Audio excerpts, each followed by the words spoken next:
Guys, നമ്മുടെ കുഞ്ഞു പിള്ളേരുള്ള എല്ലാ വീട്ടിലും ഉണ്ടാവില്ലേ ഈ അമൃതം പൊടി. അത് നമ്മുടെ പിള്ളേർക്ക് കഴിക്കാൻ ഭയങ്കര മടിയായില്ലേ. അപ്പം അങ്ങനെ കഴിക്കാൻ മടിയുള്ള സമയത്ത് ഞാൻ ചെയ്യുന്നൊരു സൂത്രമുണ്ട്. എന്താണെന്നറിയോ? അമൃതം പൊടി നല്ലതുപോലെ ഒന്ന് മൂപ്പിച്ചിട്ട് മാറ്റി വയ്ക്കാം.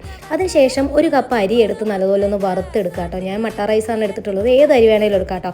അതൊന്ന് തരിയോട് കൂടെ പൊടിച്ചെടുക്കുക. പിന്നെ കുറച്ച് നെയ്യ് ഒഴിച്ച് അതിലേക്ക് തേങ്ങ നല്ലതുപോലെ ഒന്ന് മൂപ്പിച്ചെടുക്കുക. നമ്മുടെ അരി പൊടിച്ചതും അമൃതം പൊടിയും തേങ്ങയും കൂടെ നല്ലതുപോലെ ഒന്ന് മിക്സ് ചെയ്യുക കേട്ടോ. നല്ലതുപോലെ ഒന്ന് ഇളക്കി യോജിപ്പിച്ചിട്ട് മാറ്റി വയ്ക്കുക. അതിനുശേഷം നമ്മൾ ശർക്കര പാനി നല്ല ചൂടോട് കൂടി തന്നെ അതിലേക്ക് കുറച്ചായി ഒഴിച്ച് നല്ലതുപോലെ ഒന്ന് മിക്സ് ആക്കി എടുക്കുകയാണേ. ഞാനൊരു 1/4 കിലോ ശർക്കരയാണ് എടുത്തിട്ടുള്ളത് കേട്ടോ. അത് നല്ലതുപോലെ ഒന്ന് മിക്സ് ആക്കി എടുത്ത് ഒരു ചപ്പാത്തി പരുവത്തിലേക്ക് ആക്കി അത് ചൂടോട് കൂടെ തന്നെ നമുക്ക് ഇഷ്ടമുള്ള ഷേപ്പിലൊന്ന് ബോളാക്കി എടുക്കുക. ഞാൻ ബോളാക്കിയാണ് എടുത്തിട്ടുള്ളത്, ഇഷ്ടമുള്ള ഷേപ്പിലാക്കി മാറ്റാവുന്നതാണ് കേട്ടോ. ഇത്രയേ ഉള്ളൂ, സിമ്പിളാണ്, നല്ല ടേസ്റ്റാണ്. നമ്മുടെ പിള്ളേർ പാത്രം കാലിയാക്കും കേട്ടോ. ഇതൊന്ന് ചെയ്ത് നോക്കൂ. ഇതൊരു 2 ആഴ്ചയൊക്കെ ഫ്രിഡ്ജിൽ കേടുകൂടാതിരിക്കും കേട്ടോ. അപ്പോൾ ബൈ ഫ്രം സുജീഷ.